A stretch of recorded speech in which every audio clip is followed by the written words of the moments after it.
سورۃ الرحمن، یہ سورت اپنے مزاج اور مطلب کے اعتبار سے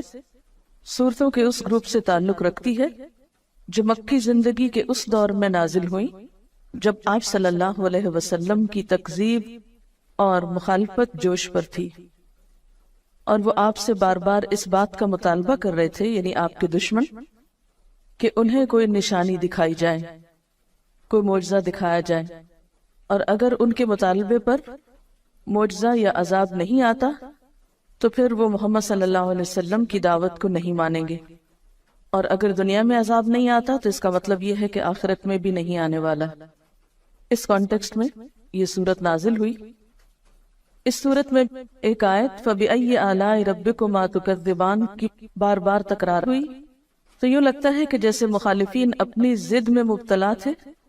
تو اللہ سبحانہ وتعالیٰ کی طرف سے بھی جو کلام آیا اس میں ان کے جواب میں مختلف آیات کو بار بار دہرا کر ان کی ضد کو ختم کیا گیا۔ کسی بھی بات کو بار بار کرنے کا مطلب کیا ہے کہ مخاطب کو وہ حقیقت اچھی طرح سمجھا دی جائے، اس چیز کی طرف توجہ دلائی جائے جس کی طرف وہ توجہ نہ دینا چاہتا ہو۔ قرآن پاک کا یہی انداز دراصل ایک مؤثر انداز ہے کہ وہ مخاطب کے مزاج کو سامنے رکھ کر بات کرتا ہے۔ مخاطب اگر ضد میں مبتلا ہے تو اس کی سوچ کی اصلاح کے لیے ایسا انداز اور اسلوب اختیار کیا گیا ہے کہ وہ سوچنے پر مجبور ہو جائے۔ پچھلی صورت میں بار بار وَلَقَدْ يَسَّرْنَا الْقُرْآنَ لِلذِّكْرِ کی بات ہوئی، اور یہاں کلام کے آغاز میں ہی فرمایا بسم اللہ الرحمن الرحیم الرحمن علم القرآن، رحمان اس نے قرآن کی تعلیم دی۔ اس صورت میں اللہ سبحانہ وتعالیٰ کی بہت سی نعمتوں کا ذکر کیا گیا ہے، اور پھر ان نعمتوں کا احساس بھی دلایا گیا سوالیہ انداز میں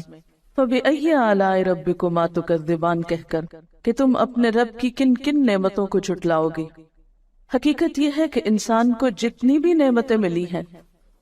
ان سب میں بہترین نعمت، اعلیٰ ترین نعمت،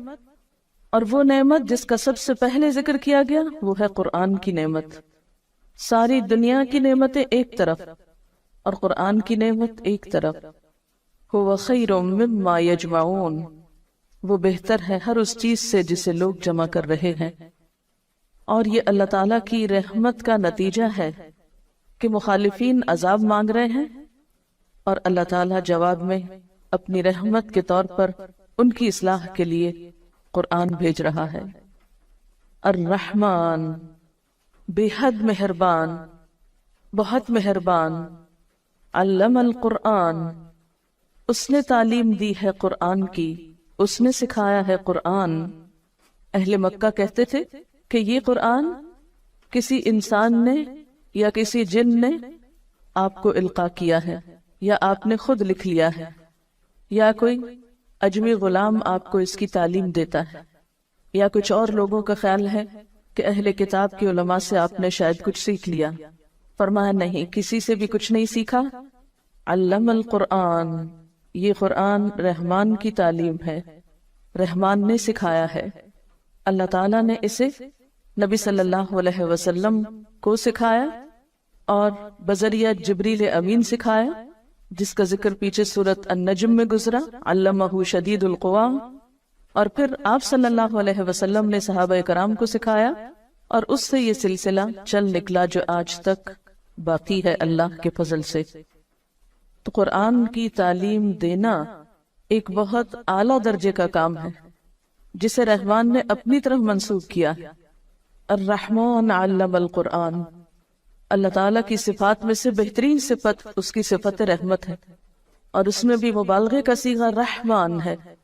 تو یہ اس کی رحمت ہے کہ اس نے اس کی تعلیم دی۔ اسی لیے بندوں میں سے بھی بہترین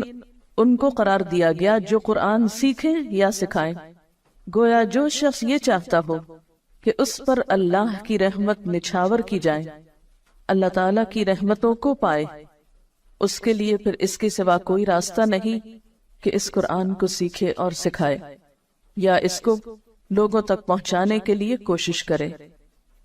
اور یہ حقیقت ہے کہ جو شخص بھی اپنی زندگی، اپنے وقت، اپنے مال، اپنی صلاحیتوں کا کچھ حصہ بھی اس کی تعلیم کو عام کرنے میں استعمال کرے گا، اللہ تعالیٰ اس کی ان تمام چیزوں میں برکت پیدا فرمائے گا اور اپنی خاص رحمت سے نوازے گا۔ اور علامہ کا لفظ باب تفعیل سے ہے، جس کے معنی میں آہستہ آہستہ بتدریج ایک چیز دینا ہوتا ہے، یعنی قرآن پاک یک بارگی نہیں اتار دیا گیا بلکہ تھوڑا تھوڑا کر کے اتارا گیا۔ اور ویسے بھی قاعدے کے مطابق باب تفعیل جو ہے یہ متعدی ہوتا ہے، جس کا معنی یہ ہے کہ اس کے پھر دو مفعول ہوں گے، پہلا وہ علم جس کو سکھایا جائے یعنی پہلا مفعول، اور دوسرا وہ شخص جس کو سکھایا جائے۔ تو یہاں پر علم القرآن میں پہلا مفعول تو قرآن ہے، یعنی قرآن کی تعلیم دی، اور دوسرا کیا ہوگا کہ وہ شخص جس کو دی گئی یعنی رسول اللہ صلی اللہ علیہ وسلم، اور پھر آپ کے ذریعے سب تک یہ ہدایت پہنچائی گئی۔ تو الرحمن علم القرآن، رحمان نے تو ایک خاص طریقے پر قرآن کی تعلیم دی، آہستہ آہستہ سکھایا، لیکن ہم کیا چاہتے ہیں کہ ایک دم بس پورا کر دیا جائے، چاہے سمجھ میں آئے یا نہ آئے، دل میں اترے یا نہ اترے، عمل کا حصہ بنے یا نہ بنے۔ خلق الانسان، اس نے پیدا کیا انسان کو، اس نے انسان کی تخلیق کی، یعنی انسان بندر وغیرہ سے ترقی کر کے، یعنی جانور سے ترقی ارتقا کر کے انسان نہیں بنا، بلکہ انسان جانوروں سے بالکل ایک الگ مخلوق ہے، مستقل مخلوق ہے۔ خلق الانسان، اس نے انسان کی تخلیق کی، یعنی انسان بطور انسان ہی پیدا کیا گیا، پہلے وہ جانور کے طور پہ نہیں پیدا کیا گیا۔ اور یہاں انسان کا لفظ بطور جنس استعمال ہوا ہے، یعنی سب انسان مراد ہے۔ یہاں پر اللہ تعالیٰ کی تخلیق کی صفت کا ذکر کیوں کیا جا رہا ہے؟ اس لیے کہ اللہ تعالیٰ نے جو تعلیم دی ہے قرآن کی، یہ اس وجہ سے دی ہے کہ اس نے انسان کو بنایا، وہ انسان کی حقیقت کو پہچانتا تھا، اس کی ضرورت ہدایت کو بخوبی جانتا تھا، اور اس ضرورت کو پورا کرنے کے لیے اس نے قرآن کی تعلیم دی ہے۔ اور آپ دیکھیے کہ جو خالق ہوتا ہے وہ مالک بھی ہوتا ہے، تو جو مالک ہوتا ہے اس کے ذمہ ہوتا ہے کہ مملوک کو کام بتائے کہ اسے کیوں بلایا گیا، کس کام کے لیے بنایا گیا۔ یہ بالکل ایسے ہی ہے جیسے آپ کسی فیکٹری میں ملازمت کریں تو فیکٹری کے مالک کا ذمہ ہے کہ آپ کو آپ کے کام کی نوعیت بتائے۔ جب بھی کسی کو کسی محکمے میں یا کسی ادارے میں یا کسی دکان پر یا کسی فیکٹری میں مملوک کے طور پر یا کام کے لیے بلایا جاتا ہے ایک امپلائی کے طور پر، تو جو مالک ہوتا ہے اس فیکٹری کا یا بزنس کا، اس کی ذمہ داری صرف یہ نہیں ہوتی کہ لوگوں کو بھرتی کر لے، بلکہ اس کی ذمہ داریوں میں یہ ذمہ داری نہایت اہم ہوتی ہے کہ وہ آنے والوں کو ان کا کام بتائے۔ تو اللہ تعالیٰ نے انسان کو پیدا کیا، وہ انسان کا مالک ہے، انسان اس کے آگے مملوک ہے، لہٰذا یہ اس کی ذمہ داری تھی کہ وہ انسان جیسی مخلوق کو پیدا کر کے عقل دے کر اسے یہ بتائے کہ اسے کس لیے بنا